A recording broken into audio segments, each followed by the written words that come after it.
How do you learn to speak English? In this video, we'll discuss 3 methods for learning to speak English that really work. But before we do, we first need to talk about how humans learn. This is important because if you have some basic understanding of how we learn, you'll be able to distinguish good learning methods from bad ones. So let's begin. The first thing you need to know is that there are 2 types of learning. The first type of learning is called explicit learning or conscious learning. This is the type of learning where the learner knows that he is learning something and also what is being learned. One example of explicit learning is studying grammar. When you listen to an English teacher explaining the past tense, you're learning English explicitly by consciously memorizing how to use the past tense. The second type of learning is called implicit learning or unconscious learning. In implicit learning, the learner doesn't know what is being learned. Oftentimes, he's not even aware that he's learning something. The learning happens unconsciously. One example of implicit learning is listening to a conversation in English. When you listen to a conversation, your main goal is not to learn English, but to understand the conversation. But by doing the activity, you're simultaneously learning English. You may not realize it, but you're learning many aspects of the English language, the sentence structure, the grammar, the vocabulary, and so on. So we can learn English in 2 different ways, either explicitly or implicitly. The question is, which way of learning is better? To answer this question, consider this.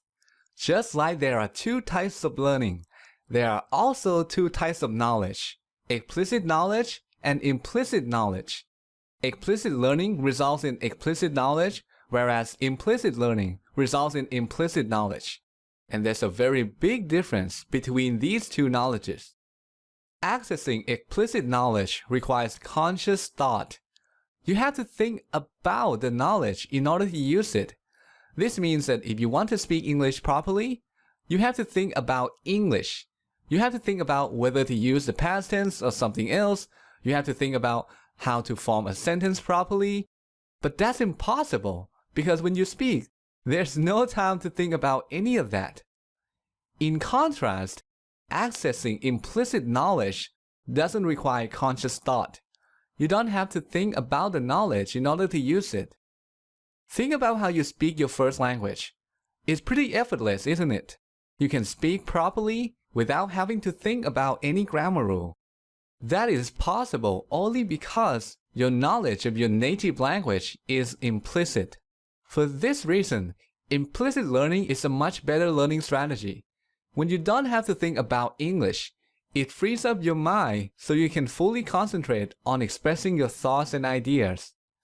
Unfortunately, many English students like to learn English in an explicit manner. Some of them spend time on YouTube watching videos about grammar. What they don't realize is that the knowledge they gain from the activity is explicit knowledge, which is almost useless when it comes to speaking. So let me share with you 3 methods for learning to speak English that really work.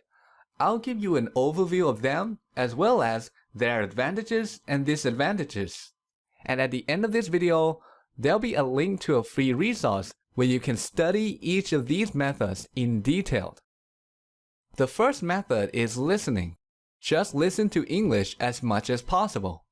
An advantage of this method is that it's easy to do. You can do it while stuck in traffic, while exercising, while waiting in line, and so on. But the main drawback of this method is that it's too passive. Listening alone is not enough. You have to combine listening with some sort of speaking practice. And that brings us to the next method, which is to use English speaking courses that teach English implicitly.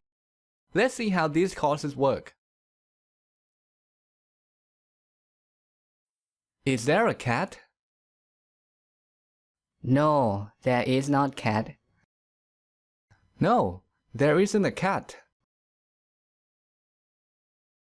What is there? There is a dog. A dog. There's a dog.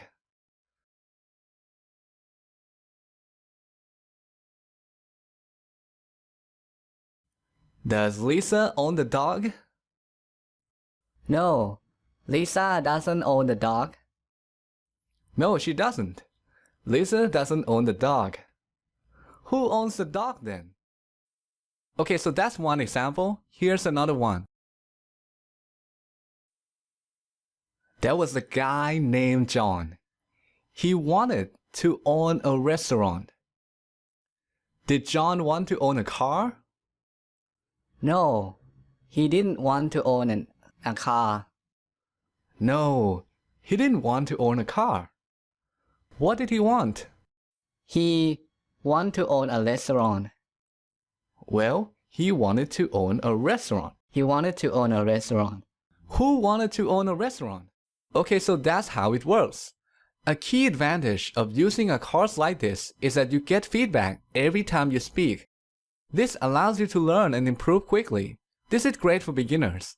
By using a course like this, the learner can expect to see significant improvements in a matter of months. But this method has some disadvantages too, one of which is limited learning. When you use a course like this, you get to learn only the words, phrases, and other things that are used in that course. And this is a problem because in order to speak English well, you need to keep expanding your vocabulary. Another problem is that at some point, it's going to become easy for you to practice with these courses, and you will stop improving. When that happens, you're going to need to use a different method in order to keep getting better. And that brings us to the last method, which is called imitation. This is a practice where you listen to a conversation or a story in English and then try to tell that story in your own words. And by doing so, you get to learn grammar, vocabulary, and other aspects of English.